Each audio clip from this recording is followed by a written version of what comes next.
Hello and welcome to the Q&A for the Thursday. My name's Ben. I'm from Digital DJ Tips, and I'm the community manager here. So a big hello and welcome. Phil's not here today as he's away on holiday. So yes, you've got me again. My name's Ben. So yes, welcome. And how are we all? I can see that everywhere's filling up nicely. But yeah. Yeah. So yeah. Okay. Right. Okay. So on Thursdays, we like to just answer all your questions on anything you have on about DJing. My personal experience, just very quickly, is I'm a bar and club DJ in Macclesfield, which is in England. I have done mobile, and I'm a Rekordbox user, and I do streaming as well. So if you have any questions in regards to anything along them subjects, just ask in the comments. Put the hashtag ask in before your question, and I'll answer them for you.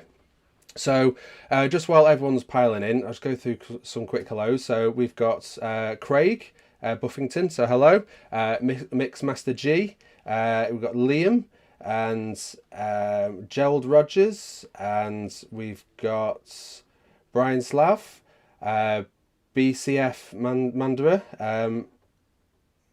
who have we got? Victor Gonzalez, David McCann. Hello, how are you? DJ Dorian, DJ Mark, Papa D. So yeah, we've got lots piling in now. So yeah, so have you got any questions for me?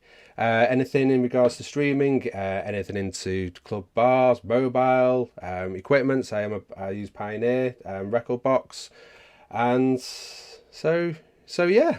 Right, let's have a quick look at any questions. Just bear with me 2 moments.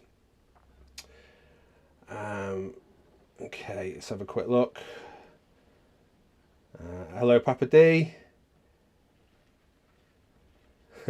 Yeah, you mean yes? My name's Ben. Okay, so have you got any questions for me? Pop them on. Just put the ask.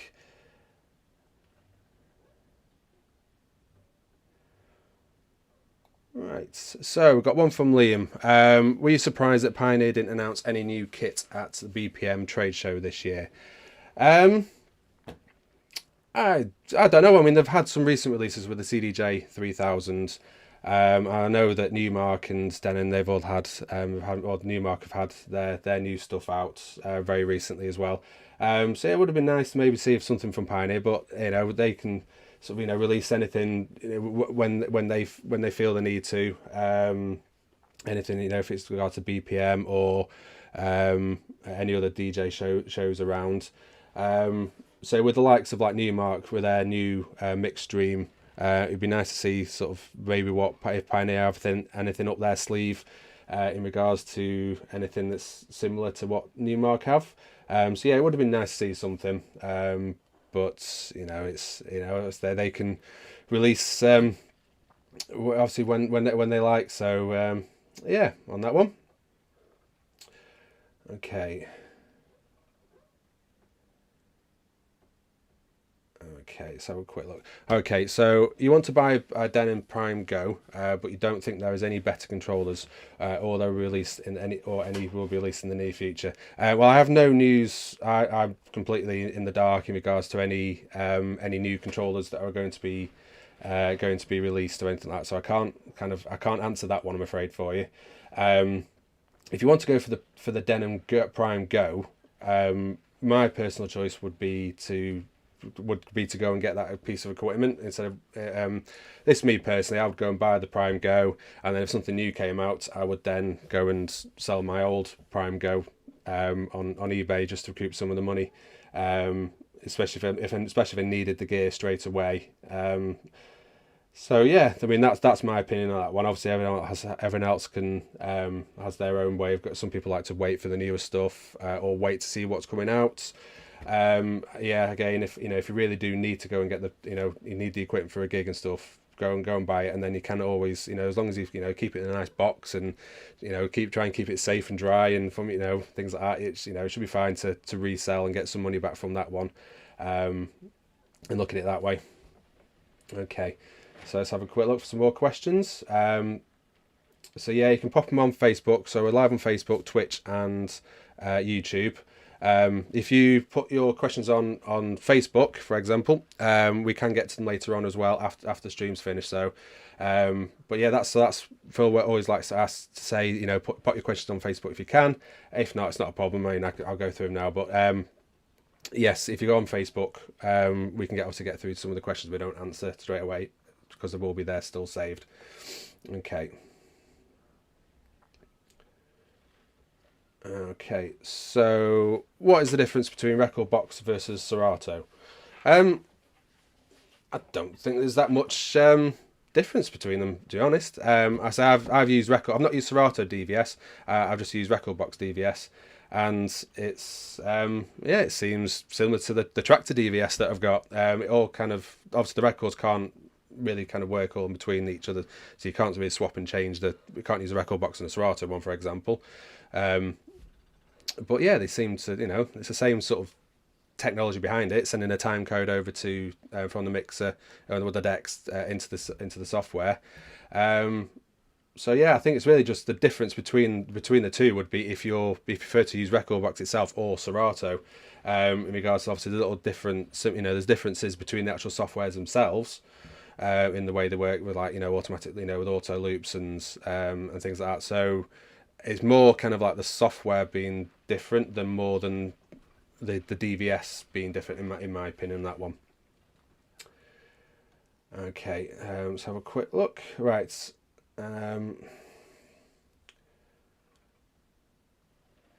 Okay, so just bear with 2 moments. Okay, so from Jamie, I'm looking to get into club DJing. I've had pub residencies in the past, but would like to progress. Any tips? Yeah, I mean, there's you know, if you're moving up from one to the other, obviously, you know, if you're going to go into well, you're doing the, you know, you've already got a how can I explain it? You're already out there DJing anyway and making a name for yourself. So that's a, you know, that's a good start. So when you go over to the clubs, you can obviously say, you know, I've been DJing here. Similarities, you know, most of the time it is sort of still the sort of like same for me, because you know, I have DJed in pubs and I have DJed in the clubs, and I find them sometimes very similar in regards to sort of like reading the crowds, because the bars and clubs I work at, it's all bring your own gear for a start. So I don't, you know, I still don't have to, you know, there's the clubs I work in don't have their own DJ equipment, so I always have to bring my own. So I'm always still using my own equipment, so I'm very comfortable with that. If you're moving up into a club though that's got a setup, ask if you can go in a little bit earlier, just to get a hang of using the gear, or when they're closed or what, they're not very busy, just to have a look around the equipment, to just get familiar with the equipment. But other than that, I mean, it's, yeah, all the skills are sort of, for me, seem very similar in regards to reading the crowd, because say the clubs and bars and the pubs and stuff that I've worked in, they've all been kind of open formats, and just playing to the crowd.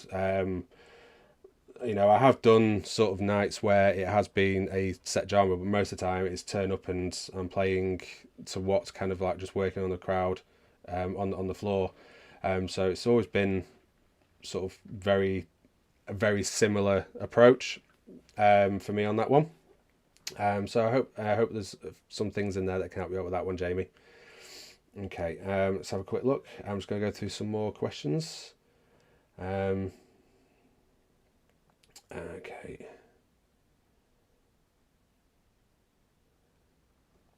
Okay, this one's from Martin. So you're 37, bedroom DJ, and asked a favour to play an 18th birthday party. If you've got a bit more sort of information on sort of what on your question on that one, Martin, you know, is anything that you need to know about, you know, equipment or how to approach it?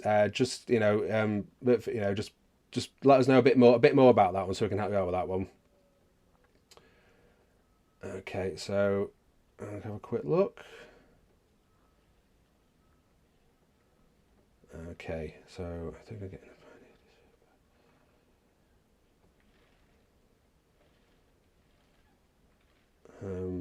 Okay, so yeah, I'm just going to look through the questions. Sorry, I'm not as good as Phil with the talking and reading at the same time. So just bear with me 2 moments. I'll just get my bearings. Okay, so no.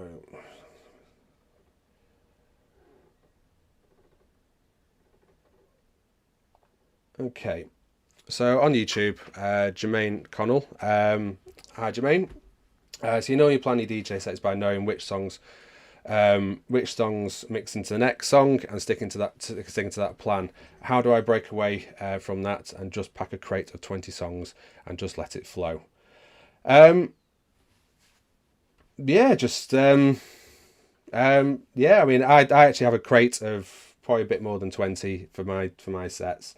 It's also just from a little bit of experience, kind of knowing what kind of like follows, what kind of where the vibe is and what songs follow what.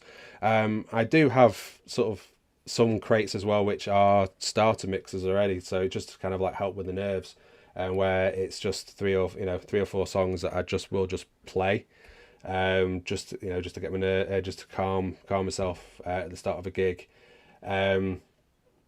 But yeah, I mean, for me, most of it is just from experience of just knowing kind of what to play next.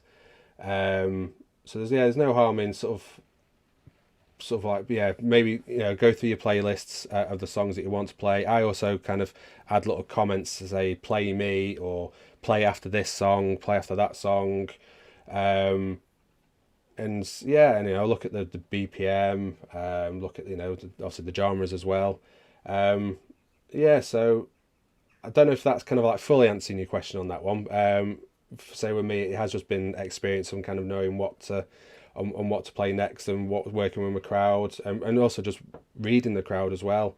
So so if I'm playing a bit of R&B and it's a bit old school and know my records really of like, okay, well, I know this song's going to follow that song. I know they're digging this song, so they're most likely going to dig that song. So yeah, it's just kind of just come from experience really on that one. Okay, so I don't really have to answer this one, Trio. Any ideas what directions Native Instruments will be taking with the new Traktor hardware? But yeah, I mean, hopefully come with something soon. I've heard that there were asking for people to join the team, so hopefully something's brewing over at Native Instruments on that one. But for example, I have no idea kind of like what's in store really. It'd be nice to find. Yeah, it'd be good to find out. Hopefully something soon on that one. Okay. Right, so how come I see more DJs going to Microsoft Windows than Mac in the last few months? I mean, I don't really know how to answer that one. I think it's just personal preference. I'm a Windows user myself. I have got a Mac. This computer here for work is a Mac M1, which I use for a backup.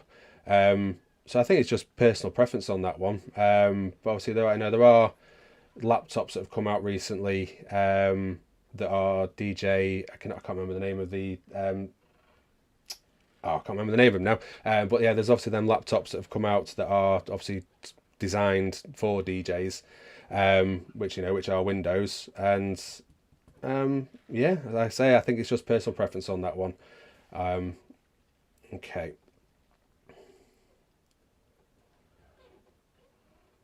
Okay, just bear with 2 seconds.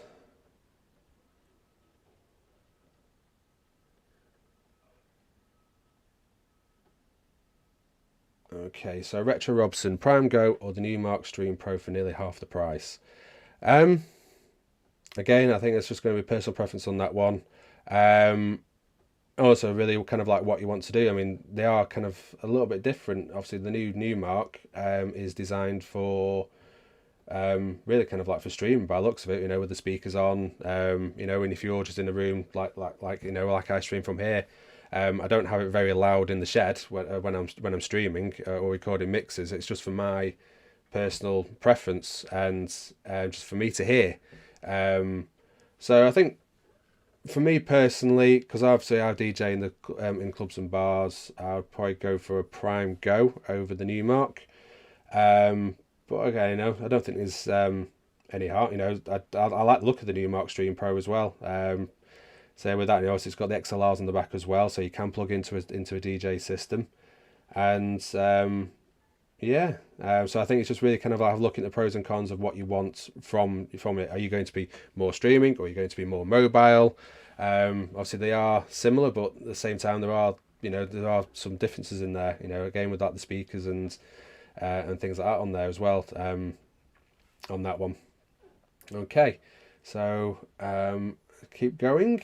So yeah, if you can put hashtag ask on your question, and so it jumps out at me so I can see the question, and yeah, I'll answer them for you. So again, just to confirm, just to go back, anything to do with bars and clubs and a little bit of mobile DJing as well, streaming. So yeah, I use a Rekordbox as well. So if you've got any questions on anything like that, let me know. Okay, so let's have a quick look through. So it's great to see you all chatting amongst yourselves. Okay.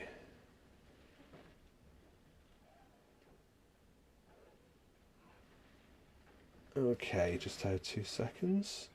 Also, just apologies as well if my voice kind of goes as well. I was a little bit unwell last week. I had a bit of a cold, so if I sneeze or cough or anything, apologies in advance on that one. I'm just getting over it now. It's taken about a week and a half to get over this cold. It's not been nice. Okay, so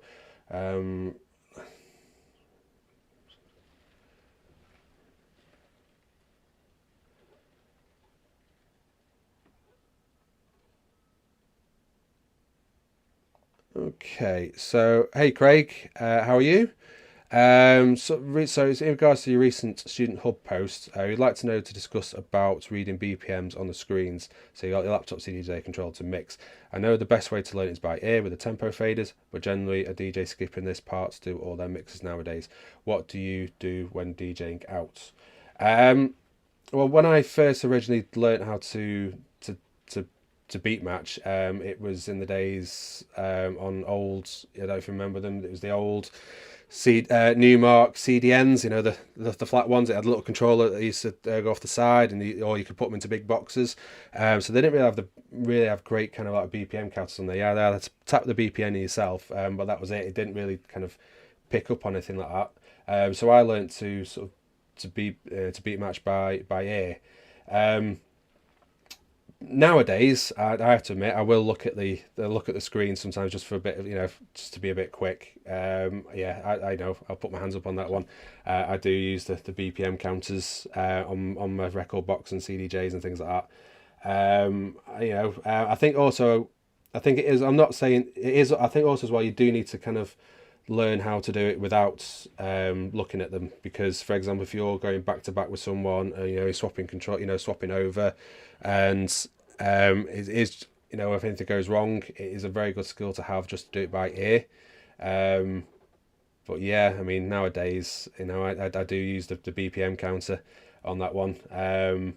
But I do go and, every so often I will put a bit of tape over my counters, just to keep, make sure I'm not losing anything on that one, and so I can try and stay a bit sharp as well. Because also, if you're not gridded your software, not software, sorry, if you're not gridded your tracks up correctly, for example, if you just throw a song in and it might not be kind of accurate, or your BPMs might be out, it might be half or double. I think there are situations where you are going to need to do it by ear. So I would say learn it by ear when you can. But yeah, there's at the same time there's no harm in, for me, kind of when I've been DJing out and about, just to use the BPM counters on that one. So I hope that answer your question, Craig, on that one. Okay. So yeah, how are we today? I hope you're enjoying today. We're 20 minutes in. So I'm just going to look through some more questions. So again, for those who have just joined, my name's Ben and I'm community manager here at Digital DJ Tips. I'm just covering for Phil while he's away in the camper van with his family. So yeah, so Phil will be back next week. He will be here on Tuesday for the Tuesday Tips Live, and he will be back here on Thursday as well, answering all your questions as well. So for this week it is me, and again, so my name's Ben, and hello. Okay, so right, quick look.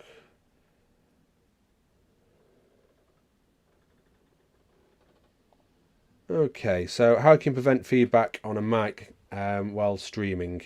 The way usually I kind of try and reduce any feedback is, I say there's a number of ways. I tend to duck the volume down, so bringing the volume down. Try and keep the mic in behind your speakers, so you're not got the speakers going onto your mic.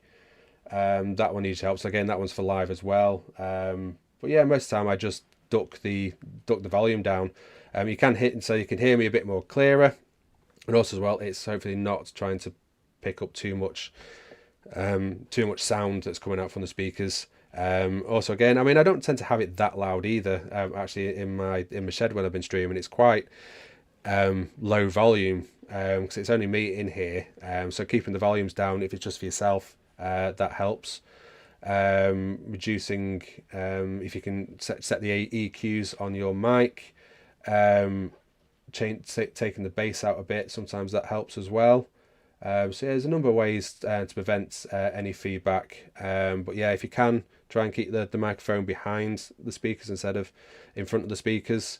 And yeah, just duck it, so bringing the volume down, maybe not have it so loud when you're streaming. I hope that helps, and let us know how you get on with that one. Okay, so Carlos asks on any help how I can get a song from Amazon UK site if I live in the USA. Legally, I don't think there's any way you can get it really from the Amazon UK site.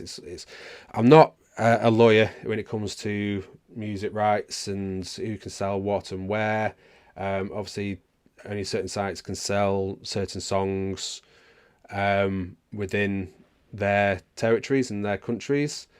And so legally, yeah, I'm not too sure how you can get around on that one. I believe some people might use URL kind of the other programs that kind of like make you appear that you're somewhere else in the world. But yeah, again, I don't think that's really a legal way to do that one. So legally, I don't know how. You just have to have a look around if there's any other sites that sell that song, or if you can find it in the shop, maybe on a CD. Have a look around eBay or any other stores like that. If it's an older song that you're looking for, I think somebody raised a question about this the other day over on the Facebook group in regards to I can't remember the name of the artist now. But yeah, it was to do with the rights of one country couldn't sell it in Beatport in the UK, but another country couldn't sell it on Beatport in another country, and yeah. So that was an old song. So if it's an old song, have a look, see if you can find the CD and get it that way. Okay, so have a quick look.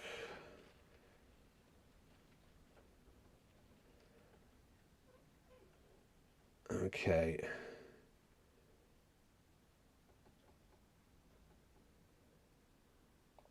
Okay, so you're considering using a Line 6 lavalier microphone instead of holding a mic. Are these good for DJing? I've not actually used a lapel microphone myself. I think Steve might actually use one.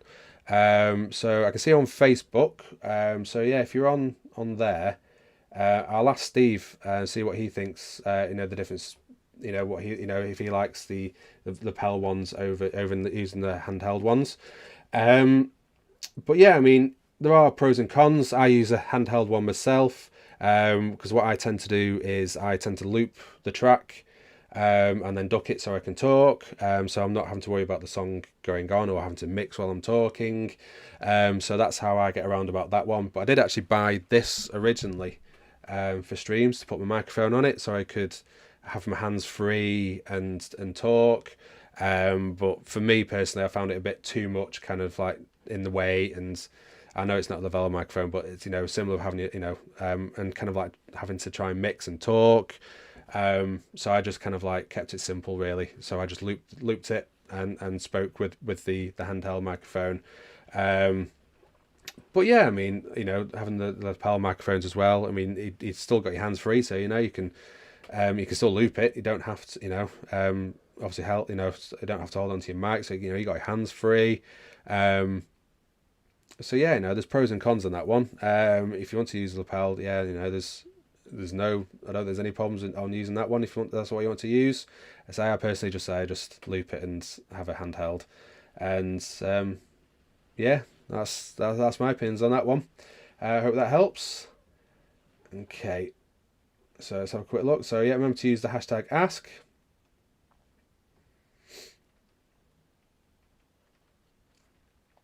Do you know if there's going to be any Black Friday deals this year? Looking to get a couple of courses. Yeah, just keep an eye out on your emails. If you've not signed up already, you can. Oh, wait for that one to disappear. But yeah, you can go to DJ Tips Join, and if there are any sales, we'll be emailing out to the email out to keep an eye out on this on the sites as well on that one. So I sort of hope that answers your question on that one. Okay. Right.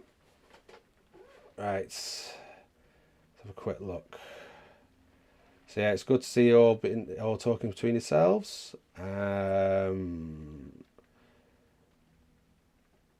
Yeah, so just saying, yeah, which I forgot to mention, you know, looking at the Prime Go and obviously the new Mark, the Prime Go has an internal battery as well.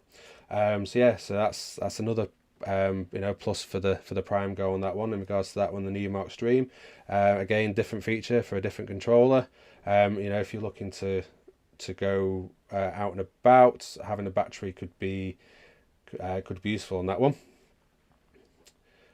Okay.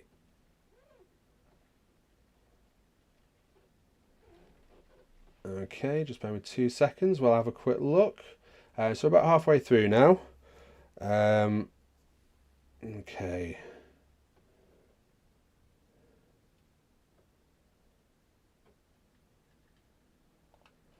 Okay, so DJ Snelden, trying to sort out requirements on cable connections, TS versus TRS. You're trying to connect a SB3 RC output to a Mackie Pro FX6 live mixer, but you can't find dual RCA to the 1/4 inch TRS as cables. Well, the way I've got mine set up, so hang on, let's have a quick look at what your mixer is. So you've got the FX. Okay, I'm just having a look to remind myself what it is.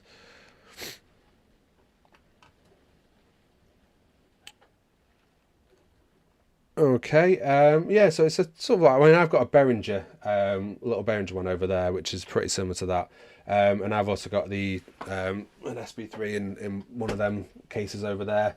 So the way I've actually got my setup for that, I just got me RCA cable, which then just goes into the mixer over there, and then that mixer then goes into the speakers over there, and also into my Stream PC down there, because with the different outputs, it's got the two outputs. It's got the master output, and mine's got a master output and a second output which I can control. So I've got my booth, which is them, and then obviously the master goes into that one. So I've just got the one cable, really, the RCA to the 1/4 inch jacks into that one, and yeah, just found them on eBay. So that's the way I've got mine set up. Perhaps have a look at it setting it up that way, because I can see you've got. Let's have a quick look so we can get a bigger picture. Yeah, so you've got your mic line ins there, and you've got your line in left and right on channels 3 and 4. And if anyone's actually got this mixer, you know, just let us know if you've got the out, you know, if you actually have the two outputs on that one.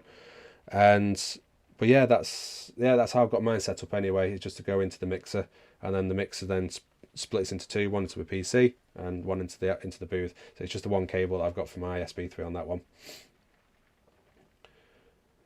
Okay. Right, okay, so I'm a quick look through.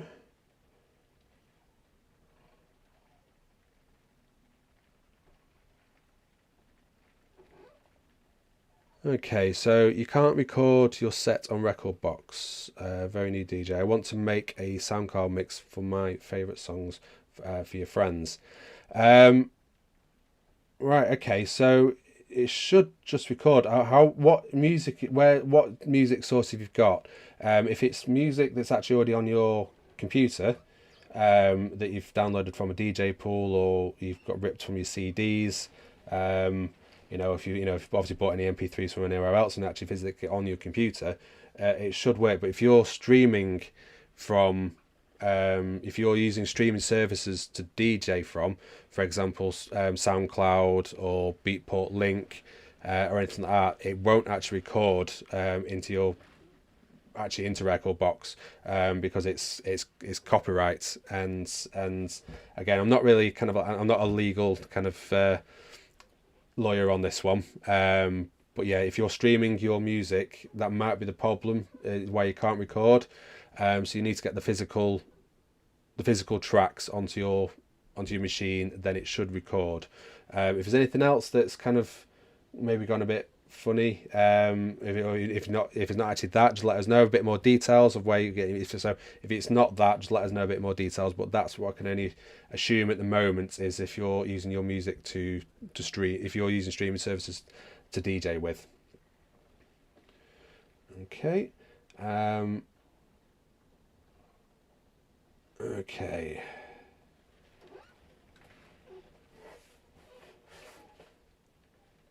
Okay, just having a quick look. Just bear me 2 moments. I'm just going to... Sorry about that. Mouth's going a bit dry, a bit of imps over there, sorry. Okay.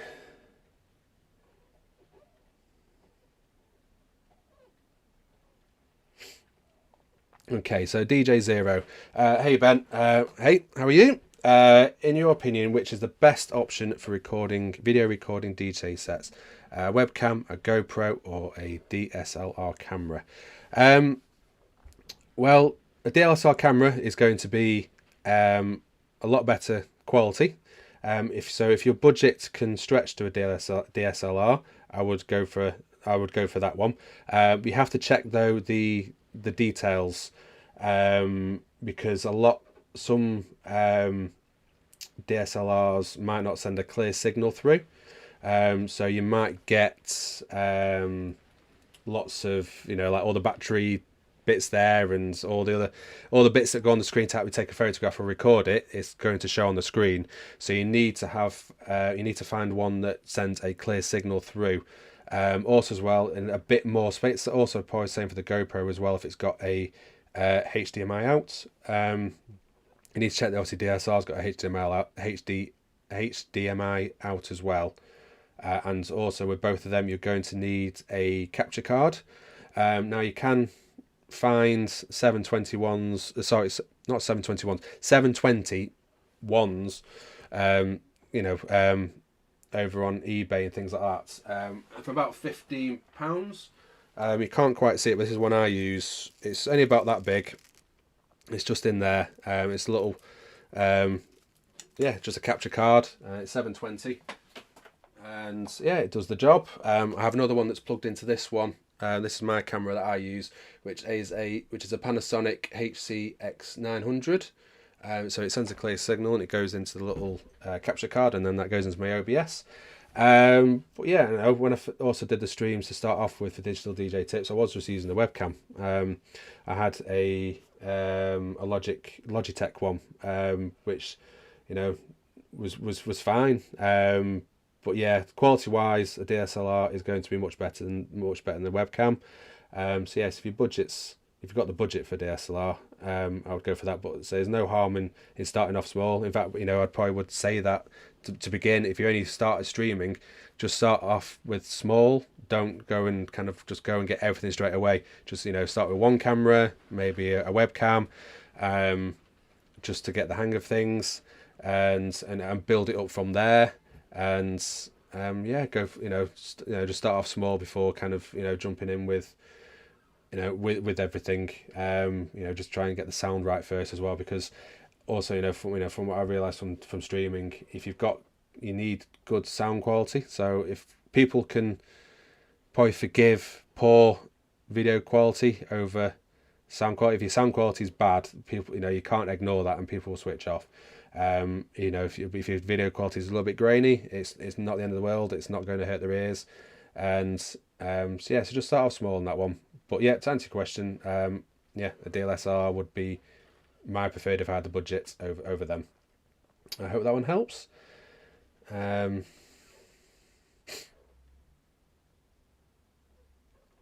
Okay, just bear with 2 seconds. Okay, so I don't know if this is a question or not, but obviously it's about buying used stuff. Yeah, I mean, I buy second-hand gear. We do have to be careful though with buying second-hand. I bought a few things from eBay and I've been stung a few times, but I'm quite handy with a soldering iron, so I've been able to sort of like fix things if it's only been sort of minor things. But I have had to send things back in the past. Where I've bought CDJ. I bought a CDJ 350 once and got it home, got delivered, plugged it all in, and it was completely dead. It just nothing was happening. So then I had to then go and send it back. I have also bought way back. I bought a CDJ 200. So this is talking about quite a while back, and then all of a sudden it just switched off one day in a gig.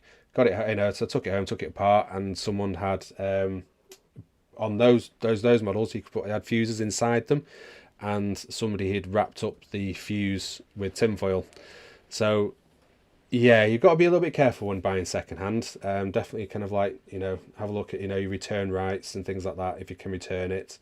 Read the descriptions as well. But yeah, I mean in my time I've had to be quite handy with soldering irons and change parts, and even my CDJ 850s there, one of them was secondhand, and the little kind of like selector knob's not been the greatest. So I've had to and I've had to replace things as well, things like that as well, which can be sort of costly as well, if you've got to replace a panel inside it. So yeah, definitely do your research. I don't see any harm in me buying secondhand, but that's my personal opinion on that one. And say I'm quite happy to try and fix things and things like that. So but yeah, definitely read the descriptions, have a look at definitely if you can return things as well. Make sure things, ask them questions as well. If you're buying from eBay, ask questions. Just ask them, if there's, can you send them this information? Can you send them that information? Can you send a video of this working, a video of that working? At the end of the day, you're buying it. So, and if they don't want to, then move onto another listing or something like that as well. You don't want to get ripped off on that one. So yeah, ask some questions. So so I'm not too sure if that was a question or not, but I thought I'd just share my experience with buying secondhand on the internet on that one. So I hope that one helps. Okay.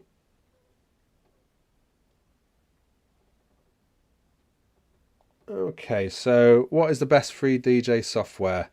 Well, you've got what's it called? It's called Mix, I think it's called. Yeah. There's a free DJ software called Mix, which you can download. So that's MIXXX. That's free software that you can try.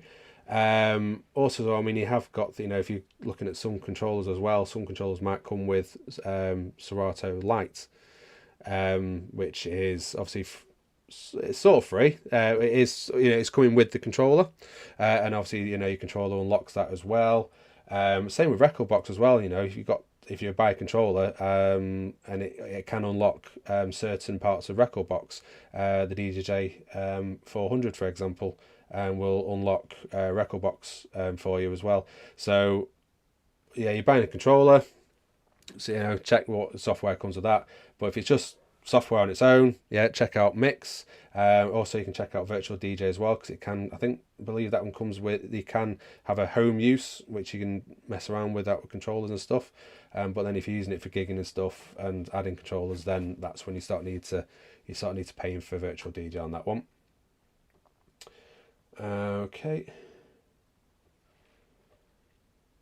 Okay, so just saying hello, how are you? How to make first contact with a venue for organising your first party. Approach them. I know it sounds a bit silly, but yeah, just kind of go in, and yeah, just ask them if they've got any nights available for you to put on somewhere. However, don't expect it to be prime time Friday or Saturday. It might have to be midweek to begin. Because you still might need to prove your party, so it might have to be a Wednesday or a Thursday night, and yeah, so you might not still get the Friday or the Saturday on that one. But yeah, just pop in and have a chat with them. Say, especially if it's a bar that you know. I first started DJing about 20 years ago. I was a regular in this bar that I went to, so they knew my face, and obviously I started DJing for them anyway, but it would have been a similar situation if I wanted to put a party on. They knew who I was, so they probably would have let me put a party on. However, yeah, it wouldn't have, I know, because I know them, I know it wouldn't have been a Friday or a Saturday. It turned out that the night that I did do was actually a Thursday, and the Thursdays were actually more busy than the Friday and the Saturday. So if you've got, if it's you aim for a student population, any day of the week. Growing up around Manchester, used to go to like places like the Ritz on a Monday night, and it would be, it would be really busy, and you could go out pretty much every night and find a party somewhere. So yeah, so don't be put off without the dates, but yeah, just don't expect maybe a Friday, Saturday. But yeah, again, just approach them, bob in, or contact them on Facebook. Obviously, because they might be a bit busy. Just speak to them. Okay. Hey Craig, yeah, thank you for enjoying it. I hope everyone else is enjoying it as well. Yeah, you're sort of near me, say, because I'm in Manchester, so I know you're in Wales. But, yeah, we've got miserable weather here as well. So yeah, you're not alone on that one. Okay, just bear with me 2 seconds, so I'll have a quick look. So yeah, I've got about 15 minutes left. To keep your questions coming, use the hashtag ask, and so it jumps out at me so I can actually so I can see the question on that one. So again, just to confirm, if anyone has just joined us, my name's Ben. Phil's on holiday. I am the community manager here at Digital DJ Tips, so I haven't hacked in and stolen the show. I am covering for Phil while he's on holiday and he's camping around with his family. So again, just to confirm, I'm a DJ for clubs and bars, a little bit of mobile, and use Rekordbox and a little bit of streams. So yeah, I'm answering questions in regards to anything for that. And so yeah, big hello to anyone who's just joined us. And all right, let's have a quick look. Okay, so I'm having a quick look for the asks. Okay, just maybe 2 moments.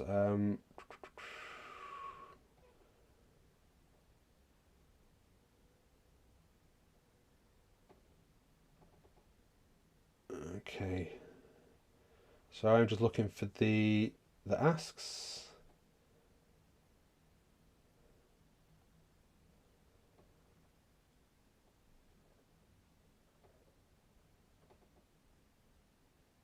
Okay, so Ray's asking, is genre blending okay and permissible to scratch throughout? It depends on the situation. If you're a scratch DJ and you're doing a scratch battle, then yeah, scratch as much as you like. I'm more open format. I'm not really a scratch DJ. I can do little baby scratches. That's probably about my limit on that one. It is a skill that I want to learn. But for my style of DJing, if I continue to carry on scratching too much, it'll get a bit distracting, and for my audience, and it might, same with like using the same effects over and over. It kind of get a bit. Some people might get a bit tired of continually scratching. But there are times where you can just scratch and just to change the genres or and things like that. So I do know from experience. I did let a scratch DJ have a go on one of my sets once when I was younger, and he was scratching away, and the audience were just pretty much kind of like, "What's this? We just want to dance," and it wasn't really a scratch kind of venue. So yeah, it depends on the situation on that one. If it's a scratch and it's a battle, yeah, scratch away. For me personally, there's a limit on how much scratching I can get away with, without it being kind of a bit too much on that one. Okay. Okay. Also, I can just ask your questions just once as well, just so I don't have to. So I'm not doubling up on the same sort of question on that one. So just ask them once with the hashtag ask. Okay, so this is the YouTube one. So I don't really know how to answer this, so I'm going to have to pass this one over. So how to contact and get noticed by record labels as a new DJ. This is on YouTube. So if anyone's on YouTube, you can just let Soul Dust Sounds know. Say, because I'm not attached to any record labels or anything like that. I'm quite happy just DJing in my local area, and working here. That they're my ambitions. They're complete, really. I love working here, and so yeah, I've not had no experience with kind of like contacting record labels on that one. Other than the only thing I probably would do if I was trying to would be just to get the contact details and email them over and follow them on Twitter and Facebook and interact with them, and if they post, comment and things like that. But if anyone's got any experience with contacting anyone like that, can you just let them know? Okay, so let's have a quick look. So not long left now. I've got about 10 minutes left. So remember to use the hashtag ask. For anything, if I have missed anything, apologies. But we will get to you in the comments as well. So if you've asked over on Facebook, we'll get you. We'll go back in and answer any questions. So even if you're watching on the replay as well, just pop a comment on and we'll answer it for you. Okay. Okay, so hashtag ask. Okay, just about 2 moments.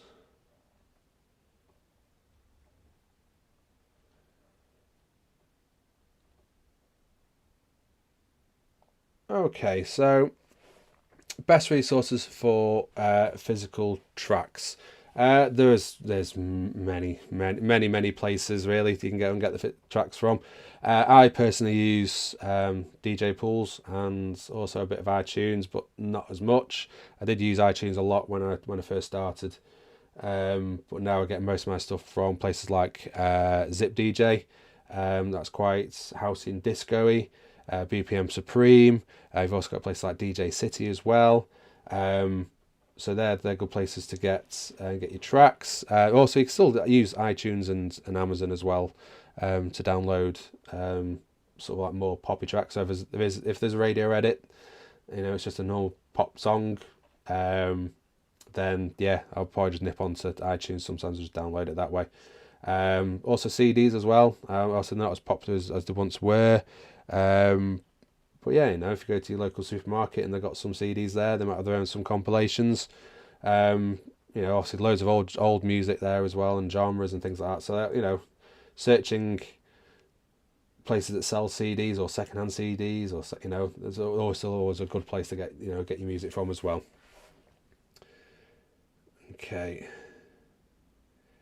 let's have a quick look. So just getting towards the end now.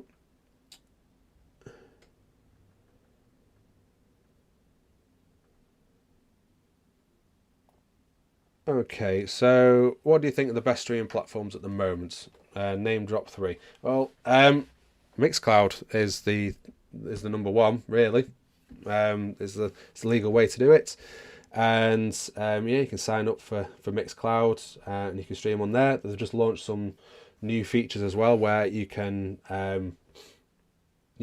advertise that you've gone live with onto Facebook and Twitch, I believe. So the article is actually on the site as well. So if you go over to digitaldjtips.com, you can check out the article on that one in regards to the new features for Mixcloud.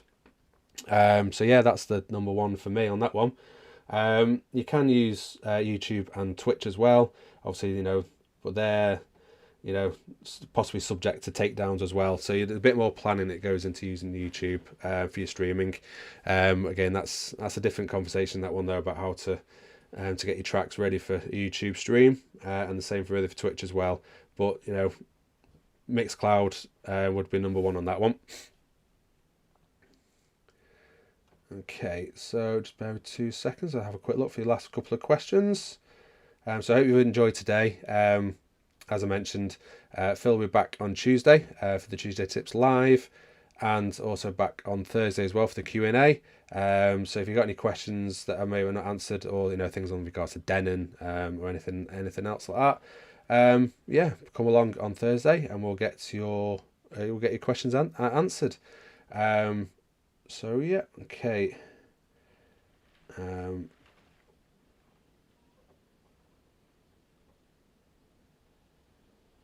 Okay, let's have a quick look. Okay, so question pretty much on this one from You Don't Like My Music: how can I prevent my software from choking when I run OBS? There's a couple. Well, the way I've done it is actually I'm fortunate to have two PCs. I've got my DJ laptop and I also have my streaming laptop. So I am fortunate I've been able to use them. So my DJ laptop has been completely fine, and my OBS running on my stream PC has been completely fine. So there's nothing really to kind of like choking up. You can also look at things that may be reducing the quality of. If you use it on the same computer, you could have a look at maybe reducing the quality of the video stream. Also the ins and outs. How what have you got going on? If you've got you're recording your screen, or you've got multiple cameras. Obviously, the more you add on, the more it's going to choke up. And so yeah, look at what's running. Also, what's running in the background as well. Is anything running in the background that you don't need to actually run on your PC or your Mac? For example, if it's PC and stuff, and you've got any. Well, for example, OneDrive, for example, on my Windows PC can clog up stuff if it's uploading large files. I know when it's uploading something, because my PC can be a bit laggy then. And so if there's check if there's anything running in the background, switch anything off you don't need. Just keep things simple. Or failing that, just keep it away. Keep OBS and your DJ separate if you can. If you've got a mobile phone, you can stream from your mobile phone. You can get a little things to input into your iRig 2s, for example, is what I've got. It does use a headphone jack, but you can plug into the side of that. And then there's also programs on there. I'll find out. Hang on 2 seconds. I'll find out the app name. I'll have a look on the app name now for you.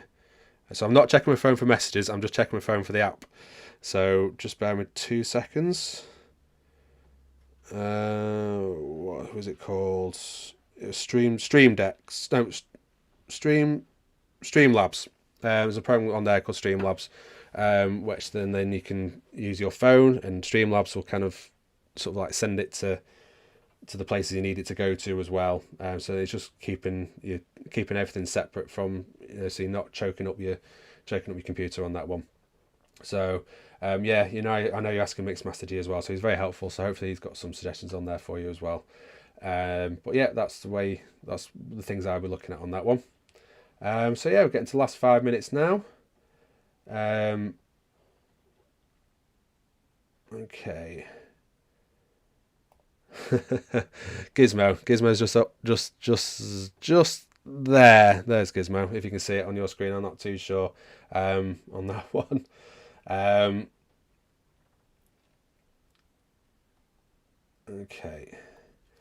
Okay, so how to feel motivated when things look very mechanical at some points.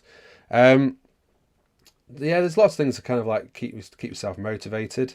At the same time, though, I mean, there was somebody asked a similar question the other day over on the Student Hub about motivation, and hadn't been DJing for a little bit, and we're struggling to get back in. At the same time, kind of not doing anything sometimes helps me. Just to have a break from it.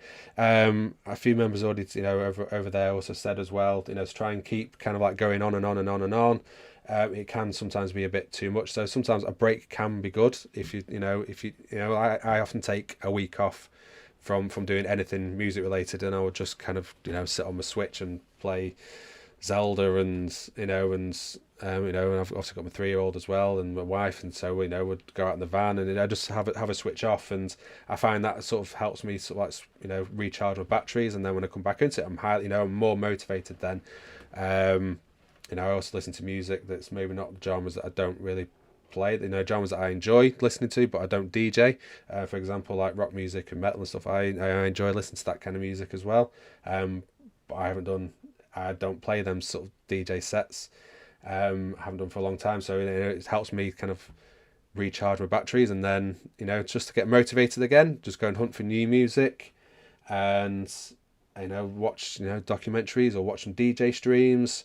But yeah, finding new music, and just going through things, just for ideas as well. I mean, I had an idea for doing a little kind of like 2-minute video that I saw the other day. I was like, okay, well, I can try something else on something similar, and now that I just come from surfing Instagram, that one. And so yeah, there's no harm in having a break, but yeah, to get motivated, a lot of people find it hunting new music and gets the juices flowing, and I like watching things like Purple Disco Machine, and his streams, and Claptone and things like that, and that gets me kind of motivated for my gigs and for my streams and things like that. Okay, so so I think we've come to the end of that one now. So if you have asked any questions and I haven't answered them, I do apologise. But yeah, we'll get in the comments after this is finished, and we'll get through to all your questions. So yeah, thank you so much for joining me today. I hope you enjoyed it. I hope I've helped with your questions. So as mentioned, Phil will be back on Tuesday for the Tuesday Tips Live at the same time, and also on Thursday he'll be back as well for the Q&A. Again, all at the same time. So if it's in London time, it is 3 p.m. London time that we go live. So yeah, thank you so much for joining me. It's been a pleasure as always, and yeah, I'll catch you all soon. So, right, thank you, and I'll catch you soon. Thank you very much. Thanks. Bye.